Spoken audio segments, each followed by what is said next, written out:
안녕하십니까. 갈라디아서 5번째 시간입니다. 우리는 지난 4번의 시간을 통하여서 갈라디아서 1장의 내용을 함께 살펴보았습니다. 오늘부터 갈라디아서 2장의 내용으로 들어가도록 하겠습니다. 오늘의 내용은 양보할 수 없는 복음입니다.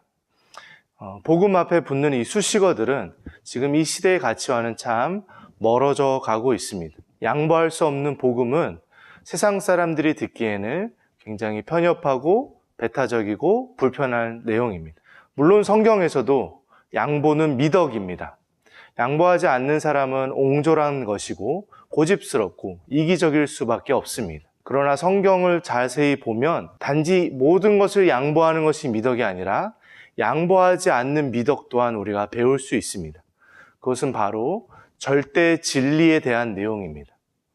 하나님이 계시다. 하나님이 만드셨다. 하나님께서 이루셨다. 이것이 하나님의 뜻이다. 이러한 절대 진리에 대한 내용, 즉 우리가 오늘 나눌 이 복음에 대한 내용에 대해서만큼은 우리가 확고하고 단호하게 서 있어야 합니다. 그러나 세상은 우리가 이것이 진리입니다 라고 말했을 때 그러면 나는 틀린 것이라고 말하는 것이냐? 너가 어떻게 나한테 그럴 수 있어? 나한테 상처 줬어. 너 그 말 취소해. 너 그 말 타협해. 양보해 라고 말하며 우리를 향해 그 불편한 마음들을 거리낌 없이 보여줄 것입니다. 그러나 그때에도 그들의 어떠함과 상관없이 이것은 하나님의 뜻이다라는 것은 변하지 않는 것이기에 우리는 굳건하게 서 있을 수 있어야 할 것입니다. 요새 소확행이라는 말이 유행한다고 합니다. 소소하지만 확실한 행복. 예를 들어 대부분의 일들이 내 마음대로 되지 않을 때라도 내가 커피 한 잔의 여유는 확실하게 나의 행복을 위해 지키겠어 라는 이야기를 하죠.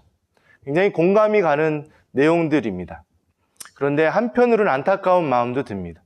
중요하고 큰 일들은 다 양보하고 내어주고 자기는 그저 소소한 일들에 나의 행복을 위하여 확보해 가려는 모습들로 보여지기 때문입니다. 오히려 지혜로운 사람이라면 소소한 일들, 사소한 일들은 다 내어주더라도 이 확실하고 분명한 내용에 대해서만큼은 양보하지 않는 단호한 모습으로 서 있어야 되지 않겠습니까?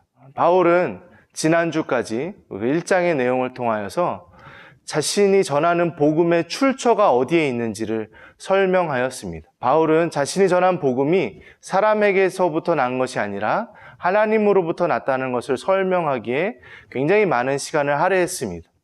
그것을 위하여 자신이 이전에 누구였는지를 설명하며 자신이 예수 그리스도를 박해하던 자였는데 자신으로부터 이 내용이 나왔을 리 없다라는 것을 보여주었고 또한 변화함 받은 이후에 누군가를 만나 배운 것이 아니라 바로 복음을 전하러 다녔다라는 것을 보여줌으로써 누군가에게서부터 나온 것도 아니라는 것을 설명합니다.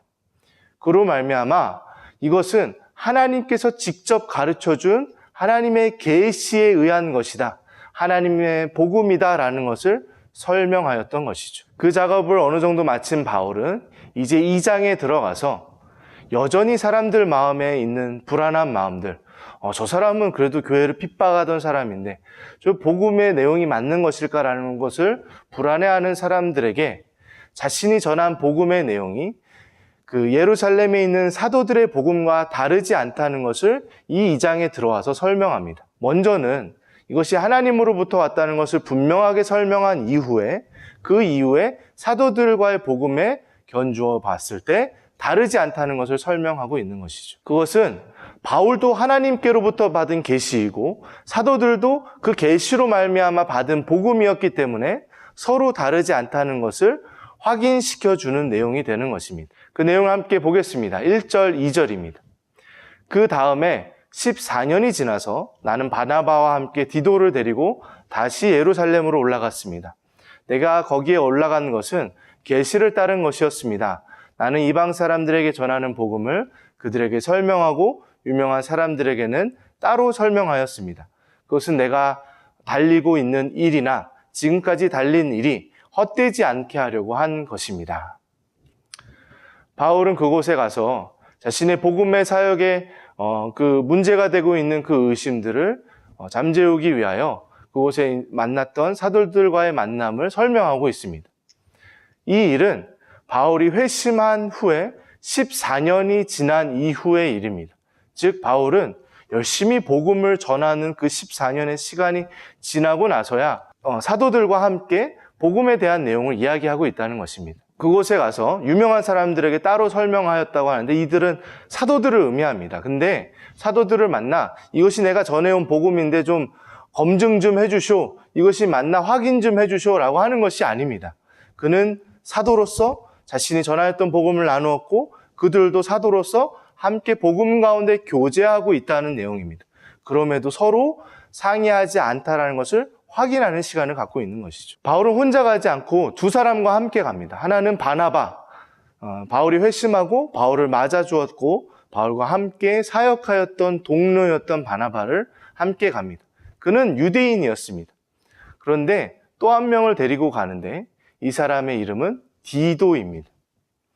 디도는 헬라인이었습니다. 즉 이방인이었던 것이죠. 바울이 복음 전도함으로 만나게 된 예수 그리스도를 믿게 된 이방인 크리스찬 디도를 지금 데리고 가고 있는 것입니다. 디도는 바울의 제자와 같은 사람이죠. 그런데 유대 크리스찬들이 가득한 이 예루살렘 교회에 이방인 크리스찬 디도를 데리고 가는 것은 굉장히 도전적인 내용이 될 수 있었습니다. 그러나 바울은 그곳에 이 두 사람과 함께 가게 되고 그곳에서 사도들과 만나 자신의 복음에 전혀 문제가 없음을 확인하게 되죠. 사도들의 복음과 바울의 복음이 다르지 않다는 것은 사도들이 이 디도를 보고 디도에게 할례를 강요하지 않았다는 데에서도 확인할 수 있습니다. 사도들도 복음의 이 본질에 있어서 할례가 중요한 것이 아니라는 것을 동일하게 믿고 있었던 것이죠. 그런데 사도들이 그러하지 않은 것을 누군가 다가와서 디도에게 할례를 강요하기 시작합니다. 사도들이 아니라면 누구였을까요? 성경은 몰래 들어온 신자들이라고 이야기합니다. 이들은 몰래 이 기독교 공동체 안에 들어와 있습니다. 그들도 예수 그리스도를 믿는다고 고백하는 그 공동체 안에 들어와 있는 존재들인데 그들이 와서 디도에게 너 근데 그걸로 충분하지 않아. 너 할례 받아야 해 라고 하며 강요하고 있다는 것입니다. 바울은 이 디도에게 할례를 강요하는 일을 두고 우리를 노예로 만들려고 하고 우리의 자유를 빼앗으려고 한다고 하면서 우리라는 표현을 쓰고 있습니다. 바울은 유대인이었습니다. 바울은 할례를 받은 자였습니다. 바울이 할례를 강요받고 있는 것이 아니었는데도 불구하고 바울은 디도가 할례 받는 일이 우리의 문제임을 설명하고 있는 것입니다. 나의 제자가 할례 받도록 강요받는 것은 그것은 우리의 문제다. 이 기독교 공동체가 할례의 문제로 헷갈려하고 어려워하고 또 그 자유를 빼앗기는 것은 우리 공동체의 문제다라고 하면서 스승으로서 제자의 문제에 대해 함께 하고 있습니다. 이것은 교회 공동체도 마찬가지입니다. 성도 한 사람 한 사람이 복음 안에 바로 서지 못하는 것은 우리의 문제입니다. 우리 교회 공동체의 문제입니다. 그렇기 때문에 우리가 이 시간들을 통하여서 복음이 무엇인지, 복음 가운데 살아가는 삶이 무엇인지를 함께 해 가고 있는 것입니다. 이 가만히 들어온 사람들이 하고자 하였던 것은 우리를 노예로 만들고 우리의 자유를 빼앗아 가려고 하는 것이라고 이야기하였습니다. 자유, 갈라디아서에서 굉장히 중요한 주제가 드디어 등장합니다. 복음은 자유를 주는 것입니다. 인간이 할 수 없었던 그 내용들, 구원받기 위하여 하나님 앞에 인정받고 그 품 안에 들어가기 위하여 우리의 힘으로 할 수 없는 것을 위하여 우리가 애써 달려가던 그렇기 때문에 우리가 할 수 없는 것을 하고 있기에 우리는 그것에 매이고 죄책감이 들고 불편하고 자꾸 실패하고 넘어지면서도 다시 그곳에 매여 있는 그 우리의 속박 가운데, 얽매임 가운데 주님이 오셔서 그래 너가 할 수 없어. 내가 할 거야. 내가 이루어줬어. 내가 주는 구원의 선물이란다 하며 우리를 하여금 그 얽매임으로부터 자유롭게 하는 것, 그것이 복음의 내용입니다. 그런데 거짓 신자들이 와서 그것을 빼앗으려고 한다는 말입니다. 종교적인 내용들로 우리 복음의 순수성을 변질시키고 다시 예전의 그 얽매임과 속박으로 돌아가 우리가 무엇인가를 이루기 위한 그 수고로움으로 우리를 다시 끌고 간다는 것입니다. 우리는 이러한 종교성을 주의해야 합니다.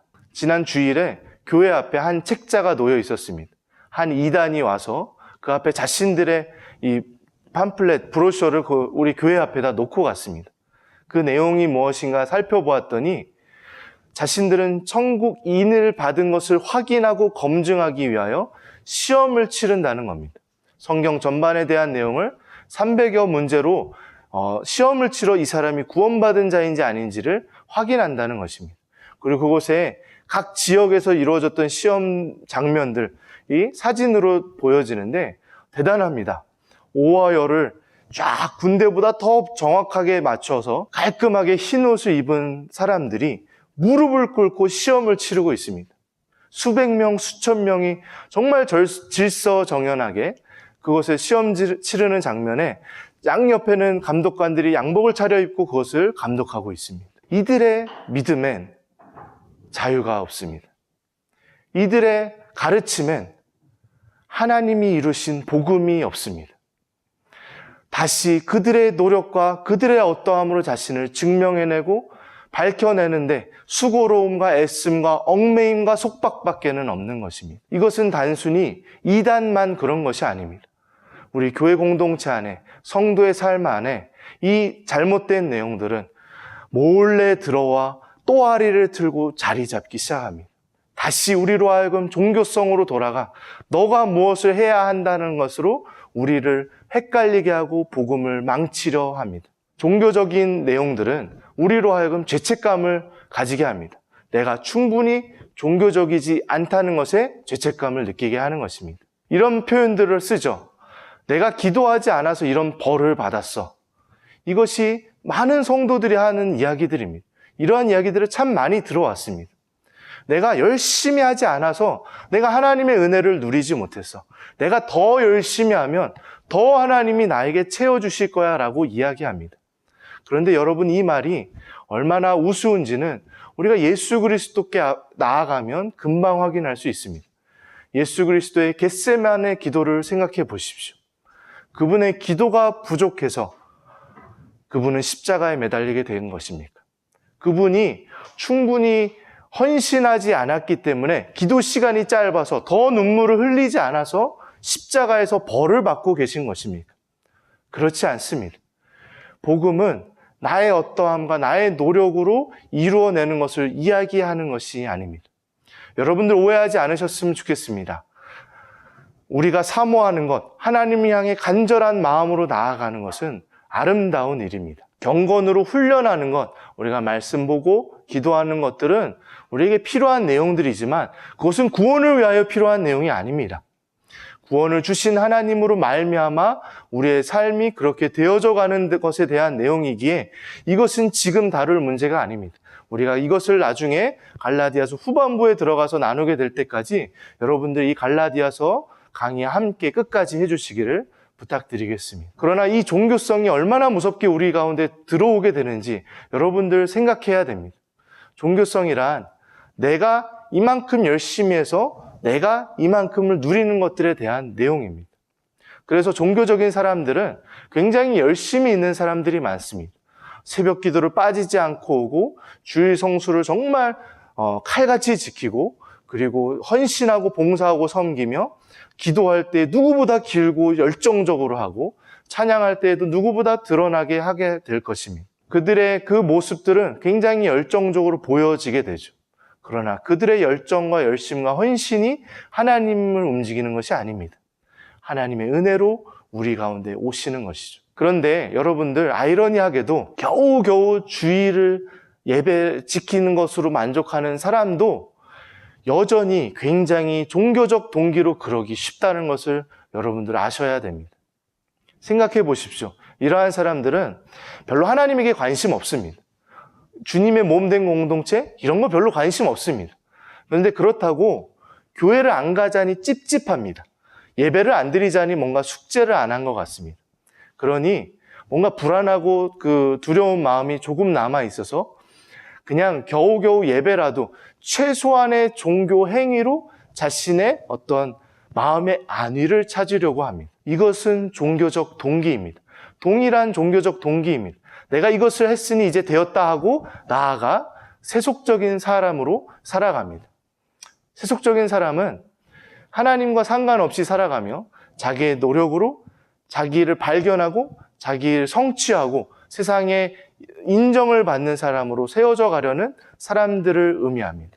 그런데 종교적인 사람은 또 일면 세속적이기가 참 쉽습니다. 종교적인 것은 내가 이만큼 했으니 나 종교적인 책임을 다한 것 같아. 그 이후의 삶은 건드리지 마세요. 이건 내 마음대로 할 거예요 하며 세속적인 삶의 영역들을 함께 가지고 가는 이중적인 모습들을 보이기 쉽다는 것입니다. 그런데 종교적인 것과 세속적인 것은 똑같은 문제를 안고 있습니다. 그것은 스스로의 힘으로 스스로를 구원하려 한다는 것입니다. 자력 구원의 그 의지가 잘못되었다는 것이죠.